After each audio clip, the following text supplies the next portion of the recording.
Hello students, today we are going to start our next chapter, Force and Laws of Motion. So first of all, in this chapter we will discuss about the force. So what is force?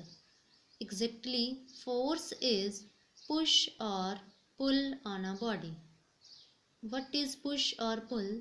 Suppose you are in the room, you have to close the door. When you will close the door, you will push it. And if you will open the door, you are in the room and you have to open the door, then you will pull it. So this push and pull is called the force. Exactly, force is the external effort done by us. So what we are doing from ourselves, that is called a force. To move any body, some external efforts are done by us.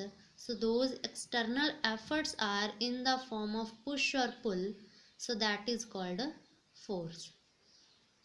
First example clear, that if you are in the room, when you will close the door, it means you will push it, and when you will open the door, you will pull it. So this push and pull is called force. Suppose you have to move a table.